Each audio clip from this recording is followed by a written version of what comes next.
Fala pessoal, tudo bem? Mais uma vez, bem-vindo aqui ao B2 Cursos Jurídicos, professor Sérgio Brito na área, nosso curso regular de Direito Administrativo. Pessoal, estamos vendo o ponto de ato administrativo. Já tivemos 4 videoaulas sobre esse tema, vamos agora entrar na parte de classificação, nossa quinta e última videoaula sobre esse tema. Eu sempre brinco que classificação realmente é um negócio chato, né? Porque normalmente classificação, pessoal, por que eu acho que é um meio chato? Porque normalmente as classificações, elas usam de parâmetros que às vezes não são os parâmetros mais lógicos possíveis, né? Então, por conta disso, eu costumo criticar um pouco as classificações, mas a gente tem que enfrentar, porque cai em concurso, né? E nós aqui precisamos dar um norte para você no que você deve estudar. Nós vamos ver pausadamente classificação, depois vamos ver espécies e, ao final, vamos fazer uma bateria de questões. Vamos lá para a tela para a gente já começar? Olha só, pessoal.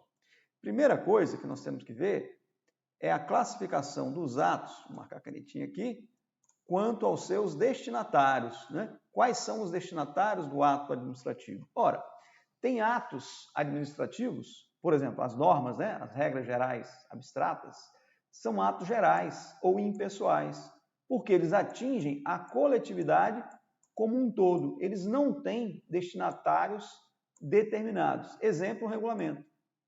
Olha só, imagine você que seja editado um regulamento proibindo a venda de bebidas alcoólicas em determinado local. Ora, esse regulamento, ele é um ato geral. Eu não estou dizendo ali, não está dizendo naquele ato quais são as pessoas que são os destinatários, né? São a coletividade como um todo, não há destinatários determinados.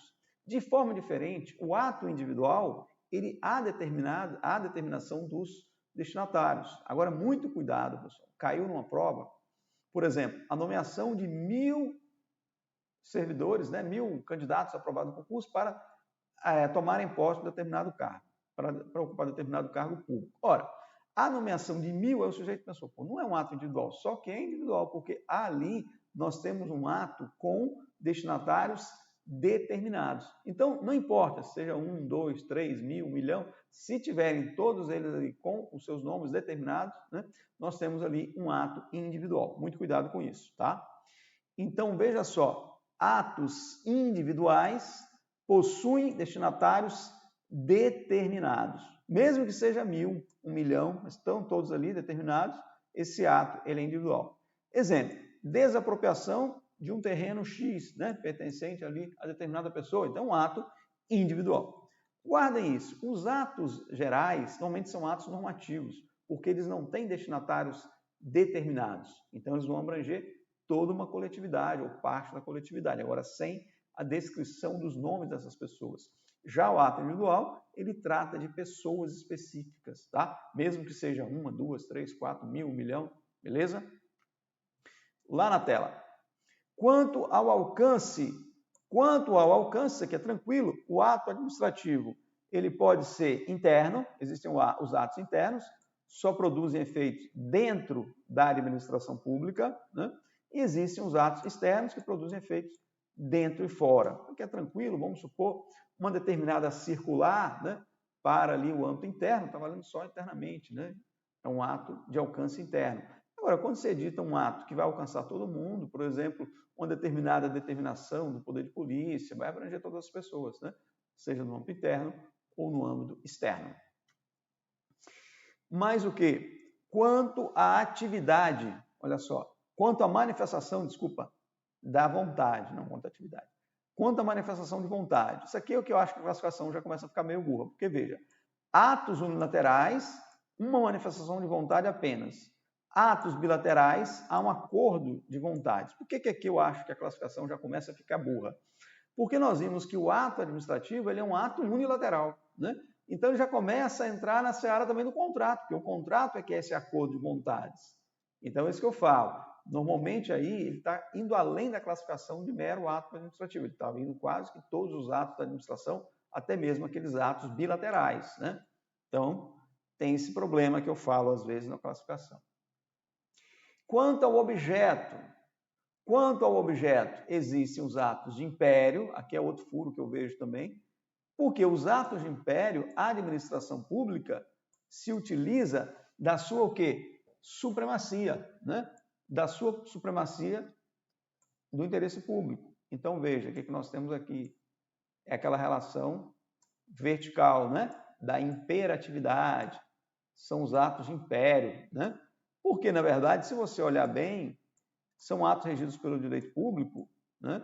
Os atos regidos pelo direito público são atos que contêm aí esse princípio da supremacia. Então, atos de império são esses atos. Atos de gestão já são atos de direito privado, né? E nós vimos que atos de direito privado não são considerados atos administrativos, lembra? Então, é outro furo aí que eu acho que tem na classificação. Aqui está a administração pública, aqui está o particular, numa relação horizontal, né? São chamados atos de gestão. Então, quanto ao objeto, atos de império, atos de gestão, gestão. É só você ver a relação. Se ela for horizontal, não tem supremacia, gestão. Se tem supremacia, ela é vertical, atos de império. Atos de expediente, o objetivo é simplesmente impulsionar um processo e não tem conteúdo decisório. Pessoal, veja só, por isso que eu critico essa parte, porque na própria definição de ato administrativo, nós falamos que ele é regido pelo direito público. Então, ele tem aquela relação vertical. Quando eu venho agora com essa classificação e digo que tem atos de gestão, ou seja, estou falando que tem atos de direito privado. Então, acaba saindo, né, da própria classificação, do próprio conteúdo de ato administrativo. Agora, a gente tem que passar para vocês, isso vem na doutrina, tá? Estou fazendo aqui uma crítica, mas isso é importante para uma prova. Mesmo assim, as bancas costumam cobrar essa diferença entre ato de império e ato de gestão. O que você precisa de saber aí é o quê? A relação jurídica, se ela é horizontal, se ela é vertical. Por aí você mata a questão. Se ela for vertical, tem a supremacia do interesse público envolvido, uma relação jurídica de direito público. Se ela é de gestão, né, nós temos ali um ato regido pelo direito privado, ok? É tranquilo. Agora, uma classificação importante é essa aí da letra E, que nós já falamos ao longo do curso. E vamos agora, mais uma vez, frisar aqui, né? Quanto ao grau de liberdade da administração pública ao praticar esse ato. Veja só, existem os atos que nós vimos que são os atos o quê? Vinculados e existem os atos discricionários. Nos atos vinculados, a administração pública, lembra, não tem margem de liberdade. Ou seja, toda a sua atuação já está definida previamente na lei. Ou seja, todos os elementos do ato, quais são eles? Competência, finalidade, forma, motivo e objeto, já vêm previamente definidos em lei. Não há aqui conveniência ou oportunidade. Exemplo, a licença, a aposentadoria compulsória, né? São atos que não há para o administrador uma opção, ou seja, ele só há um caminho a ser seguido. Gosto muito de dar aquele exemplo lá do agente de trânsito que está numa avenida e de repente passa, né, um veículo, o condutor do veículo, avançando no sinal vermelho. Ora, não há ali para esse agente de trânsito análise de conveniência e oportunidade, ou seja, ele não vai examinar, é conveniente multar essa pessoa agora, é oportuno? Não, ele deve multar, porque ali todos os elementos do ato já estão previamente estabelecidos em lei, a competência, a finalidade, a forma, o motivo e o objeto, de forma que ele não tem margem de liberdade. Ele só tem um caminho, multar aquele condutor, tá? Daquele veículo. A licença também é um ato vinculado, que nós vamos ver. A aposentadoria, olha, se o sujeito completou os 75 anos, né, que é agora a idade para a aposentadoria compulsória, a administração pública é obrigada a aposentá-lo. Não tem a opção ali, não, ele aguenta trabalhar mais uns anos. Não tem essa opção. É um ato vinculado, ok? Ato vinculado, não há margem de liberdade para a administração. Não há análise de conveniência, oportunidade. Não há mérito administrativo em ato vinculado. Aquela pizza de um sabor só, né? Lembra? Professor, não lembro não. Então vamos lá, vamos desenhar. Aqui a gente aproveita e faz uma pequena revisão. Olha só. Se a gente desenhar aqui esse círculo, né? O ato vinculado, ele só vai ter aspecto de legalidade. Eu vou colocar aqui só o leg, tá? Já o ato discricionário, que nós vamos ler agora aqui embaixo, é aquela pizza de dois sabores, né? Ele tem um aspecto de legalidade ou legitimidade, né? Para alguns autores que definem como legitimidade, e outros, né? Fala somente de legalidade, e há um aspecto também de mérito. Vou ver se eu coloco tudo aqui. Tá? Então, esse é o ato discricionário. Ó, a administração possui o quê? Margem de liberdade para decidir acerca dos motivos e do objeto do ato. né? Neste caso, há uma análise aqui, ó, há uma análise de conveniência e oportunidade. Exemplo, autorização de uso de bem público, autorização de porte de arma. É importante, a gente vai falar mais adiante, uma diferença básica entre autorização e licença, tá? Pensa assim, as duas coisas são contrárias. Enquanto a licença, o ato é vinculado, a autorização, o ato é discricionário. Nós vamos ver que no caso da licença, o ato ele é definitivo, ou seja, tem um caráter de ser mais definitivo. Na verdade, algumas licenças podem ser cassadas, né? Mas, via de regra, tem ali um viés de ser definitiva. Mas a autorização, de forma contrária, ela é precária, ou seja, ela pode ser revogada pela administração a qualquer momento, ok? Nós vamos enfatizar isso mais adiante também, mas é bom a gente ir adiantando. Bora lá. Outra classificação importante é contraformação. Cai muito em prova. Até coloquei aqui, né? Para você, cai muito em prova. Veja só, o ato ele pode ser simples, quando ele se aperfeiçoa com uma única manifestação de vontade, um único órgão, tá? Manifesta a vontade e aí aquele ato já está produzido, né? Pode esse órgão ser singular, ou seja, aquele órgão que basta um agente para manifestar a sua vontade, né? O órgão unipessoal ou singular. Existem os órgãos colegiados ou pluripessoal, em que, para manifestar a vontade desse órgão, tem que ter mais de um agente. Por exemplo, pessoal, um tribunal, um conselho é um órgão colegiado. Agora, aquele ato praticado por esse tribunal, praticado por esse conselho, é um ato simples, porque ele foi praticado tão somente por aquele órgão. Então, basta a manifestação de vontade de um único órgão, nós temos um ato simples. Agora, tem atos que dependem da manifestação de vontade de mais de um órgão. Aí que nós temos que ter o cuidado se esse ato vai ser composto ou complexo, tá? Vai depender de uma situação muito peculiar que nós temos que ver. Se aquele ato ele surge em conjunto, no mesmo momento, com a manifestação de vontade desses dois órgãos, esse ato será complexo. Se primeiro você tem a manifestação de um órgão para vir uma outra manifestação depois, de forma que uma aprove, ratifique, homologue a outra, tá? Ou seja, os efeitos daquele primeiro ato vai depender dessa aprovação do segundo ou ratificação, nós temos aí um ato composto, tá? Então, muito cuidado, ato composto e ato complexo, as pessoas se enrolam. O que você tem que entender é que no ato complexo não há uma aprovação, uma ratificação pelo outro órgão. Simplesmente as vontades se juntam, as duas vontades principais que se juntam, como se o ato tivesse feito a quatro mãos, por exemplo.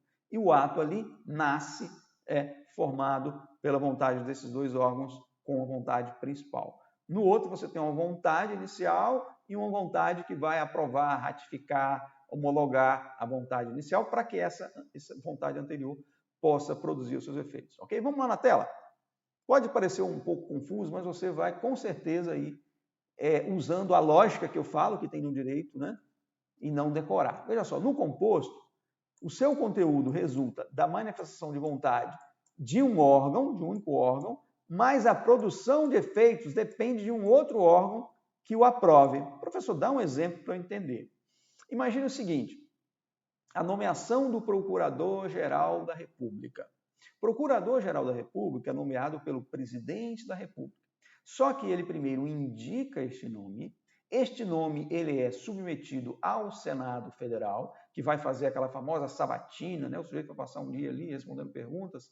O Senado Federal, aprovando o seu nome, concordando com essa indicação, remete novamente, né, o processo para o presidente, para a presidência, e o presidente é que vai, né, porque o órgão é a presidência, né? O presidente é o agente. E o presidente é que vai editar o ato de nomeação. Então, veja que este é um ato composto, de acordo com Maria Silva de Pietro, tá, pessoal? Porque tem alguns autores que questionam essa classificação da Maria Silva, dizendo que ali o Senado não pode ser considerado uma vontade acessória, a vontade principal, ela também existe ali no caso, tal como, né? Porque eles falam o seguinte, você teria vontade, o que a Maria Silva de Pietro fala? A vontade principal seria do presidente, por ele que nomeia, e a vontade acessória seria do Senado, que aprovou aquele nome, tá? Mas o pessoal discorda, peraí, mas o Senado é tão importante, né? Separação dos poderes, cada poder tem a sua importância, e alguns autores chamam esse ato de complexo. Mas eu estou passando aqui a posição da Maria Silva de Pietro, eu até concordo com ela nesse ponto, tá? Concordo com essa classificação. quando se fala em vontade principal acessória, não está se levando em conta a importância daqueles órgãos, simplesmente ali está se verificando que existe um ato que depende da aprovação de outro, só isso, tá? Então, eu concordo com o Banesco de Pedro, que nesse caso, o ato ele é composto, tá bom? Olha lá na tela, a função do segundo ato é simplesmente aprovar, autorizar, ratificação, né? Ratificar, homologar, dar um visto, que pode ser prévio, no caso do Senado ele é prévio, né? Porque a nomeação só ocorre depois da análise pelo Senado Federal, nomeação do Procurador-Geral da República, e ela pode ser também posterior. Ela é meramente instrumental, seu efeito é justamente tornar eficaz, ou seja, permitir que o ato principal, o ato anterior, torne-se eficaz, produza efeitos. É o que ela fala, vontade principal, mais uma vontade acessória. Exemplo, nomeação do Procurador-Geral da República, que exige prévia aprovação pelo Senado Federal. Ato complexo depende de mais de uma manifestação de vontade, ambas em patamar de igualdade e emanadas de órgãos diferentes. Há duas manifestações de vontade, mas elas acontecem em órgãos diferentes. Vontade principal, mais vontade principal, como se você tivesse uma vontade principal aqui, uma outra vontade principal aqui que eu vou chamar de 2, tá? Vontade principal 1, vontade principal 2, e elas juntas, né, vão aqui criar esse ato chamado de complexo, tá? Uma dessas vontades sozinha não é suficiente para dar existência a esse ato. O professor cita um exemplo. Portaria conjunta do Ministério da Saúde e o Ministério da Previdência, Ministério da Economia, Ministério do Trabalho. Ou seja, dois ministérios que estão produzindo aquele ato em portaria conjunta. Então, ali nós temos um ato complexo. Não é um ato só do Ministério da Economia. É um ato que partiu do Ministério da Economia e Ministério da Saúde, por exemplo. Então, são dois órgãos que se manifestaram com suas vontades, criando, editando aquele ato chamado complexo, ok? Pessoal, vamos seguir. Vamos seguir, que nós temos coisa para ver. Quanto à estrutura do ato. Ora, existem atos que nós chamamos de concretos, tá? Dispõe para um único caso determinado, ele trata de um caso determinado. Por exemplo, uma multa, né, de trânsito é um ato concreto, né, para aquela situação específica daquele Joãozinho que infringiu ali a lei de trânsito. Atos abstratos cuidam de situações ainda indefinidas. Normalmente são os atos não ativos, né, aqueles atos que estabelecem regras obrigatórias, gerais e abstratas, que eu chamo de roga. Tá? Não coloquei o I aqui, porque o I é só quando há inovação, né? Rogai, né? No caso da lei é rogai, no caso do ato administrativo normativo ele é roga só. Pessoal, atos concretos, então, eles cuidam de um caso concreto, de um caso individual. Por exemplo, a multa. A multa é de fulano, né? Fulano avançou o sinal da empresa, multa ambiental, né? Está sendo identificada ali a pessoa que está sendo autuada, o caso concreto daquela infração específica. Agora, um ato abstrato, normalmente é um ato normativo, né? Ele não cuida de uma situação uma situação que ainda não ocorreu. Ele prevê, por exemplo, uma portaria que veda a venda de bebidas alcoólicas dentro dos estádios de futebol. Então, isso é um ato abstrato, né? E é um ato que não é o quê? Individual, ele é geral. Normalmente, o abstrato e o geral andam juntos, tá? Porque quando você tem a abstração da situação ainda não definida, você também não tem os destinatários ainda definidos. Então, normalmente, o individual, ele bate, né, com o concreto e o abstrato com o geral. Beleza? Você faz essa ligação aí. Quanto aos efeitos do ato, os atos podem ser constitutivos quando eles criam uma nova situação jurídica, por exemplo, uma multa que impõe obrigação, né, para aquela pessoa, quando se reconhece um direito, um particular, constitui aquele direito. Atos declaratórios simplesmente declaram uma situação de fato ou uma declaração jurídica, uma declaração da administração pública, né, um ato declaratório. Atos meramente enunciativos se prestam somente a emitir um juízo de conhecimento ou de opinião, atestando ou reconhecendo uma determinada situação de fato ou de direito. Ato meramente enunciativo, eu gosto muito de dar os exemplos, né? O atestado, o parecer, tá? São atos enunciativos, uma certidão também, enunciam alguma coisa. O ato constitutivo, pessoal, ele cria uma situação jurídica nova. Esse ato constitutivo, normalmente é o quê? Um ato que concede um direito para alguém, aplicam uma multa em alguém, uma penalidade, são atos constitutivos, porque ele surgiu uma nova obrigação, surgiu um novo direito, uma nova obrigação, ato constitutivo. Se ele só declara uma coisa que já é existente, ato declaratório. Se ele emite uma opinião, meramente enunciativo, tá bom? Quanto aos resultados na esfera jurídica, os atos podem ser ampliativos, né? Ampliam a esfera de direitos dos destinatários, e temos também os atos restritivos, que restringem a esfera de direito do destinatário. Ora, se um sujeito pediu uma licença para construir, por exemplo, e foi autorizada essa licença, né? Houve a emissão dessa licença, então permitiu ali a construção. Neste caso, nós temos um ato que ampliou, né, os direitos desse interessado. Agora, tem atos que restringem, uma multa restringe, a imposição de uma obrigação, né, de uma obrigação que ele tem que cumprir. Então, nós temos ali atos restritivos. E também tem alguns atos que são ampliativos. Pessoal, não importa se o ato é ampliativo ou restritivo, a finalidade principal de todo e qualquer ato administrativo sempre é buscar a finalidade pública, tá? Então, o ato está beneficiando fulano, então o ato não está beneficiando a coletividade. Não, o objetivo principal de todo ato é o interesse coletivo. Logicamente que, de forma secundária, se pode ali atender a interesses individuais, a interesses particulares, tá bom? Vamos lá, agora vamos falar um pouco das espécies de atos, né? Vimos a classificação dos atos, agora vamos falar de espécies. Atos normativos. O que são atos normativos? É aquele que eu falei, né? Roga, lembra de roga? Regra geral, obrigatória, abstrata, né? Atos normativos, eles contêm um comando geral e abstrato visando a correta aplicação da lei. Por exemplo, um regulamento, né? O regulamento, ele é produzido, né, fazendo um link lá com o nosso poder regulamentar, né, poder normativo. Ele é um ato que é produzido pela administração pública, é editado por meio de um decreto. O decreto é um ato privativo do chefe do Poder Executivo, no caso federal, presidente da República, no caso do Estado, governador, e no município, prefeito. Então, o decreto é um ato ou de presidente da República, ou de governador do Estado, ou então de prefeito, tá? Ou do governador do DF também, né? Porque o Distrito Federal está ali junto com os estados, em termos de competências, né, dadas pela Constituição. Então, esses são os atos normativos, tá? Exemplo clássico, regulamentos. Roga, lembra do roga? Atos que estabelecem regras obrigatórias, gerais e abstratas, são atos normativos, tá? Por que são atos administrativos? Porque são praticados pela administração pública. Atos ordinatórios.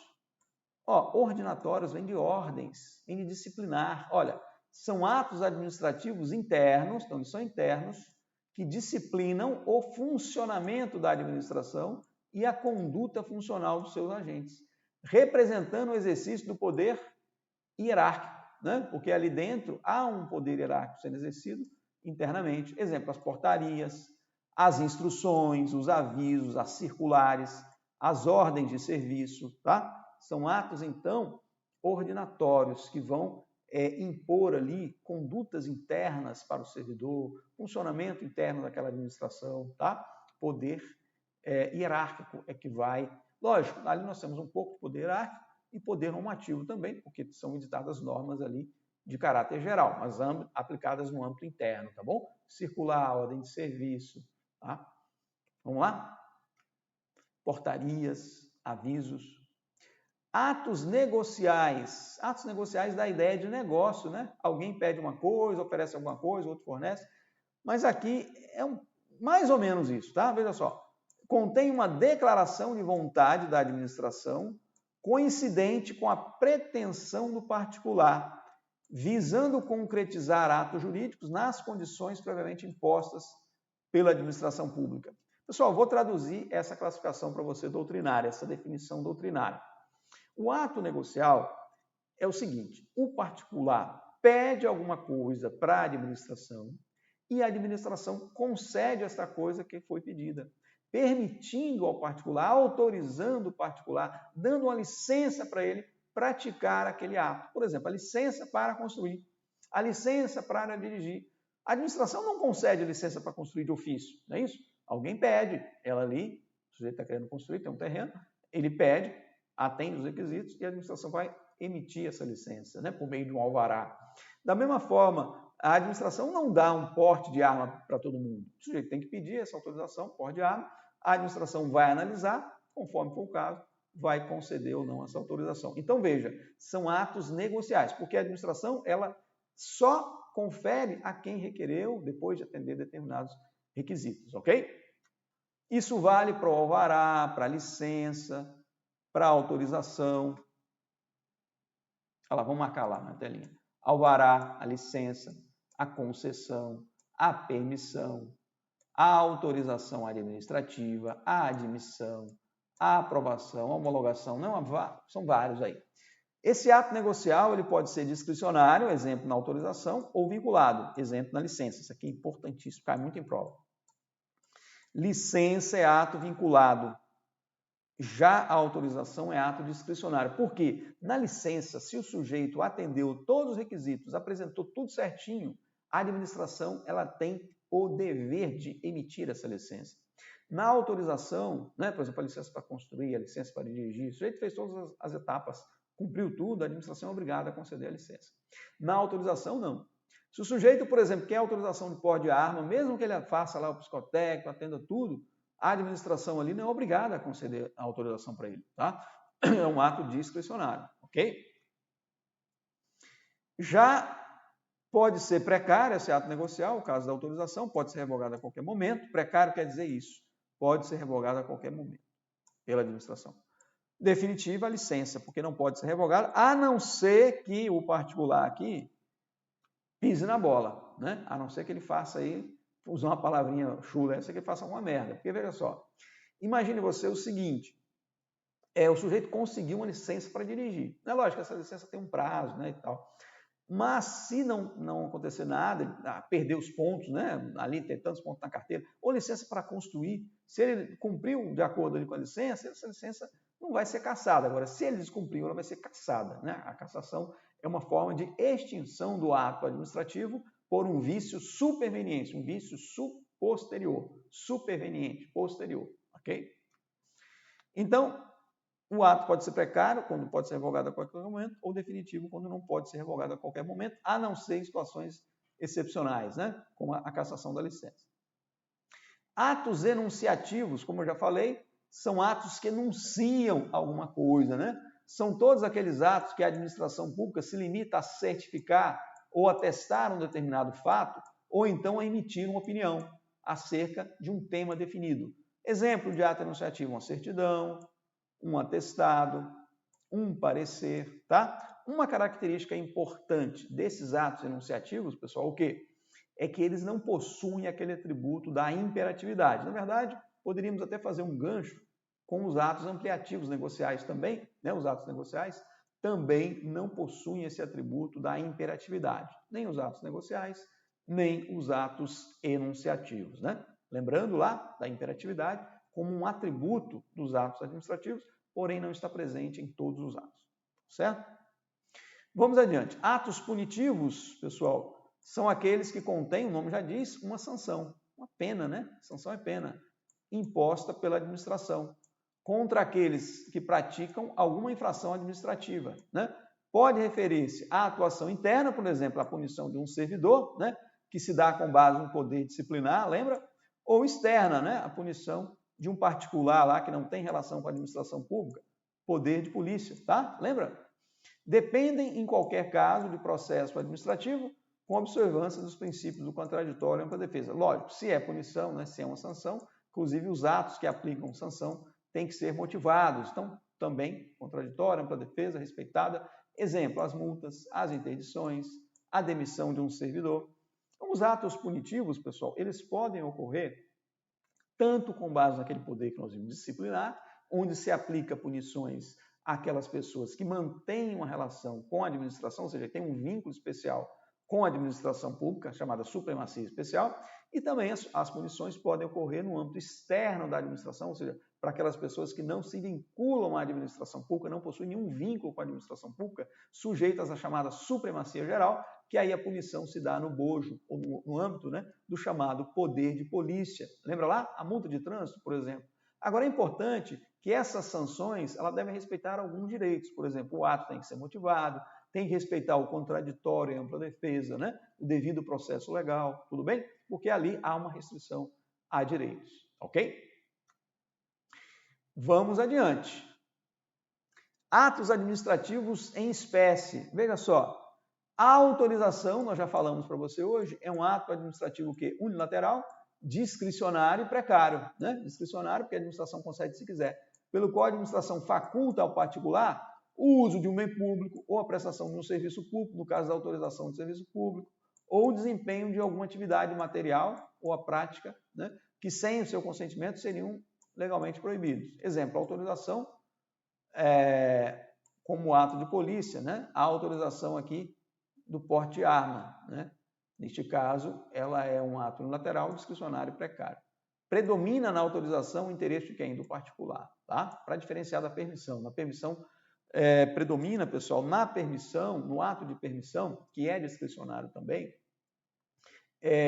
está com predominância o interesse público. Na autorização, predomina o interesse do particular, ok? Num choque ali de princípios, prevalece o interesse do particular na autorização.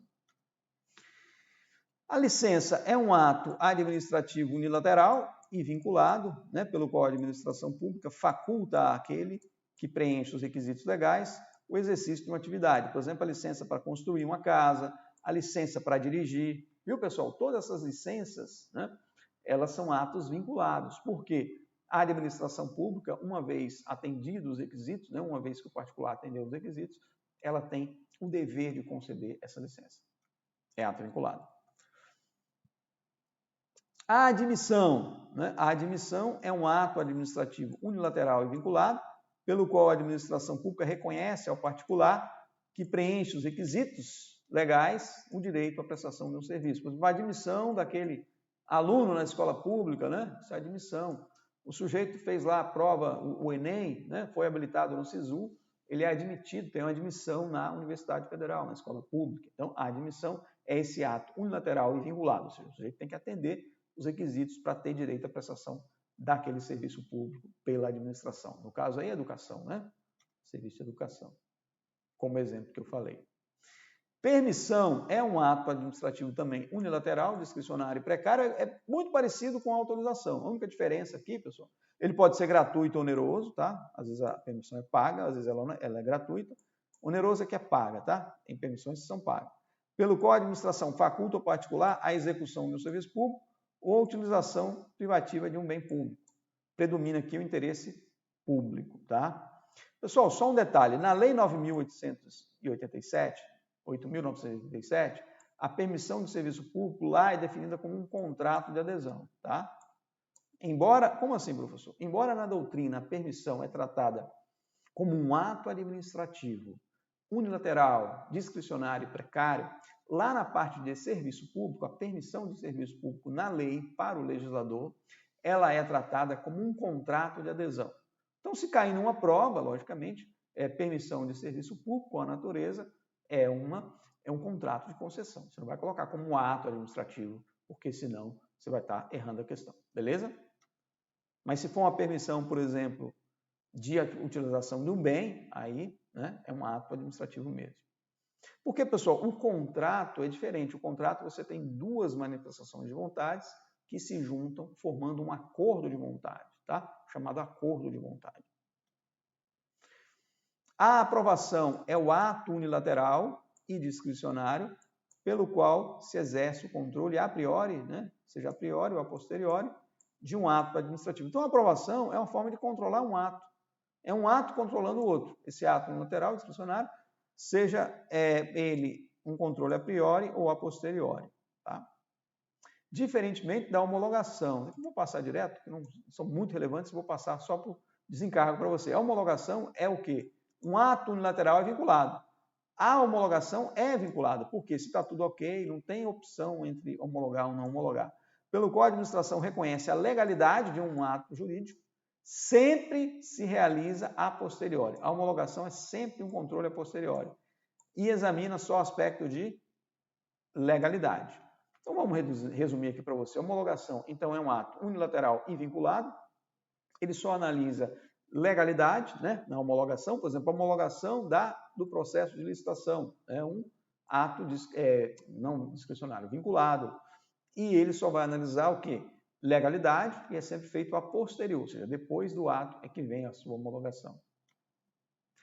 Já o visto, pessoal, o visto é o ato administrativo unilateral pelo qual a autoridade competente atesta a legitimidade formal, tá? Apenas a legitimidade formal de outro ato jurídico. Professor, é importante saber todas... Olha só, eu confesso para você, quando eu falo o direito tem uma lógica, eu confesso que na parte de classificação a gente fica um pouco limitado nessa questão da lógica, não posso mentir, porque nós temos a classificação, ela é elaborada, né, normalmente por alguns critérios, e aí esses critérios vão ser incorporados outros critérios e tal, e de repente viram uma bagunça, né? Agora, os nomes é importante que você saiba, tá? O que é homologação, o que é um visto, o que é um parecer, né? Você entender que tudo isso é um ato administrativo, tá? E às vezes numa prova costuma aparecer. Não é uma coisa que cai muito, mas costuma aparecer. Eu digo que o candidato que quer ser aprovado, ele não pode ser um candidato comum. Olha, só sabe normalmente que todo mundo sabe. Você tem que saber coisas, né, um pouco diferentes, porque na sua prova, provavelmente são nessas questões diferenciadas, né, fora do padrão, é que você vai ser aprovado, ok? Então, não vamos deixar de ler, não vamos deixar de estudar, não vamos deixar de ler o conteúdo, entender aquilo que nós estamos falando, beleza? Olha só, o parecer, né, que cai bastante o parecer, é um ato pelo qual os órgãos consultivos, então são órgãos consultivos que, dentro da administração, emitem uma opinião sobre um assunto técnico, por exemplo, um parecer jurídico, um parecer médico, tá certo? É sobre alguma opinião, um assunto técnico ou jurídico. O parecer, pessoal, ele pode ser facultativo ou obrigatório, a administração, às vezes, tem a faculdade de pedir esse parecer, e há situações em que ela é obrigada a emitir esse parecer, ou não a emitir, a requerer esse parecer antes da decisão. E ele ainda pode ser vinculante ou não vinculante, ou seja, quando ele é não vinculante, ele é opinativo. O que significa isso, professor? Quando um parecer ele é vinculante, o nome já diz, ele vincula o administrador. O administrador só pode seguir a sua decisão ou adotar a sua decisão nos termos, ou seja, em conformidade com aquele parecer. Se o parecer está opinando num sentido, ele tem que decidir naquele sentido, quando o parecer é vinculante. Se o parecer é meramente opinativo, ou seja, ele não é vinculante, o parecer pode estar apontando numa direção, por exemplo, nesse caso, o parecer veio. O sujeito que pediu o direito tem direito a ele. Mas é um parecer opinativo, o administrador pode negar. Agora, quando o parecer é vinculante, ele não pode se afastar da sua conclusão, ou seja, ele tem que seguir o que o parecer concluiu, ok? Pessoal, agora os atos administrativos em espécie quanto à forma, né? Podemos ter o decreto. O que é o decreto? É a forma de que se reveste os atos individuais ou gerais. Então, o decreto pode ser individual ou pode ser geral, mas ele é emanado sempre pelo chefe do Poder Executivo, como eu falei para vocês, ou é do presidente, ou é do governador, ou é do prefeito, tá? Então, o decreto é um ato privativo do chefe do Poder Executivo. Presidente da República, governador do Estado, ou então prefeito do Estado ou DF, tá? Leia-se aí. Resolução e portaria são formas de que se revestem os atos, sejam gerais ou individuais, emanados de autoridades outras, né, que não aquela do chefe do Executivo. Lembrar, o chefe do Executivo edita lá o decreto, né? Os demais agentes ali emitem uma resolução ou portarias. Circular é um instrumento particular de que valem as autoridades administrativas, né, para transmitir ordens internas. Então, ordens internas são transmitidas por meio de circular, destinadas ali a seus subordinados, né, com base ali no chamado poder hierárquico. Eu não vou comentar muito mais sobre a circular. Ordens internas, poder hierárquico, né? Também é um ato ordinatório. Olha só, despacho. O que é despacho? É um ato administrativo que contém uma decisão das autoridades administrativas sobre o assunto de interesse individual ou coletivo, seja interesse individual ou coletivo, mas há ali uma decisão da autoridade, nós chamamos esse ato de despacho, né? Quando aquele ato foi submetido à sua apreciação. É quando alguém pede alguma coisa e a administração vai ter que decidir. Ela decide por meio de um despacho, normalmente, reconhecendo ou não aquele direito, né? Alguns preferem chamar de decisão, mas normalmente se aprofundou aí no termo despacho, que eu, inclusive, acho que o despacho não poderia ter conteúdo decisório, mas a própria doutrina coloca aí que o despacho é esse ato da autoridade administrativa com esse conteúdo decisório, né? Onde ela decide pedidos, né, de direitos individuais ou coletivos, né, que chegam para a sua apreciação. E, por fim, o alvará. Tá? O alvará ele é um instrumento pelo qual, veja, nós estamos falando de forma, né? Ele se refere à forma. O alvará é um instrumento pelo qual a administração vai conferir a licença ou autorização para a prática de ato ou exercício de atividade sujeita ao poder de polícia do Estado. Muitas pessoas já ouviram falar aí de alvará, né? A empresa teve o seu alvará de funcionamento cassado, a empresa está com o seu alvará vencido, né? Então, este alvará, ele é a forma do ato em que a administração, dentro do seu conteúdo, né, ali, permitiu alguma coisa, deu licença para funcionamento daquele estabelecimento, por aí vai, ok? Pessoal, vamos lá. Nossa aula já chegou em 40, mas a gente tem questões para fazer. Eu não quero fazer uma aulinha só com questões. Vamos lá. São poucas aqui, são 2 blocos. Vamos lá para as questões. Veja, são classificados simples, né? Ou seja, são simples, os atos administrativos editados a partir da vontade de um único órgão público, seja ele singular, seja ele colegiado. Bingo, né? É simples porque é praticado por um único órgão, seja ele singular ou colegiado. Não vou nem chamar você aqui. Vamos lá para a seguinte. São exemplos de atos administrativos normativos os decretos. Não, o decreto ele pode ser individual ou geral, então não é o decreto, é o regulamento, né? Já está errado aqui. As resoluções também pode ser individual ou geral, então não poderia falar. As circulares poderia até ser, tá? Que ela tem caráter normativo e ela tem aquele ato de ordinatório, né? Então está errado. Pessoal, lembre-se que o decreto, a resolução, fala da forma do ato. Tá? O conteúdo do ato, aí se for um regulamento, vai tratar de uma coisa geral, realmente. Então, ali não podemos falar decreto como sempre um ato normativo, porque o que vai ser normativo é o regulamento. A licença, pessoal, consiste em um ato administrativo unilateral e discricionário? Não, a licença é vinculada. Tá? Então, isso está errado. Vou nem chamar você aqui, vamos lá direto. Licença é vinculada. Conforme o ordenamento jurídico brasileiro, os elementos discricionários dos atos administrativos são insuscetíveis de controle, salvo pelo agente responsável pela sua prática. Pessoal, essa questão até saiu um pouco aqui do... Não, está falando do ato discricionário, né? O ato discricionário, vou chamar você aqui para a gente responder. O ato discricionário, ele é aquele ato que tem 2 aspectos, legalidade e mérito. Veja, o ato discricionário, ele só pode ser revisto pela a parte do mérito do ato, ele só pode ser examinado. Aí fala, os elementos discricionários, né? Quais são os elementos discricionários? Então, o mérito. Aí esses elementos podem ser revistos pela administração, seja pelo agente que praticou ou por um agente superior. O judiciário não aprecia esse mérito administrativo, lembra disso? Então, veja, neste caso da questão, ele vem, questão de promotor, viu? Questão mais elaborada. Conforme o ordenamento jurídico brasileiro, os elementos discricionários, ou seja, o mérito, né, que envolve o mérito dos atos administrativos, são suscetíveis de controle, salvo pelo agente responsável pela sua prática. Não é só o agente, a administração, os superiores também, né?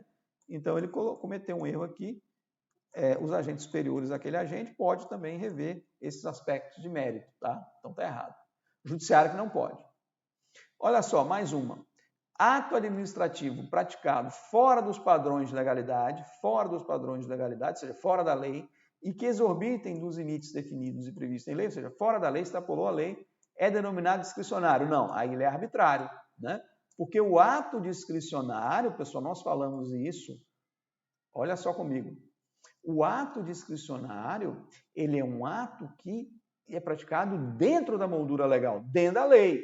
O que acontece ali, né, é dentro da lei. Agora, o ato arbitrário, ele é praticado fora da lei, extrapolando os limites da lei, tá? Mais um, o ato discricionário não é passível de controle judicial. Errado, não vou nem chamar você aqui. O ato discricionário é passível de controle. O que não é passível de controle é o mérito desse ato discricionário. Está errado. Enquanto no ato complexo, as manifestações de 2 ou mais órgãos se fundem para formar um único ato, né, no complexo, lembra? Vontade P, vontade principal 1, vontade principal 2 se fundem para formar um único ato. No ato composto, se pratica um ato administrativo principal que depende de outro ato para a produção plena dos efeitos, né? O ato ali secundário, vontade principal e vontade secundária. Bingo, dá até para estudar, né? Perfeita essa questão. Pessoal, perfeitíssima. Dá até para estudar aquela diferença entre ato composto e ato complexo. O complexo, vontade principal e vontade principal, elas se juntam formando esse ato complexo. No ato composto, surge primeiro um ato principal que depende da aprovação, da ratificação no outro órgão, né? Que aí vai surgir esse ato fica na dependência dessa aprovação, dessa ratificação, né? Aí ele será composto de outro órgão. Então você tem duas manifestações de vontade, em que uma simplesmente vai ratificar, homologar, né, a outra, a vontade anterior. Pessoal, vamos parar por aqui. Na próxima videoaula já mudaremos aí de tema. Abraço a todos, fique com Deus.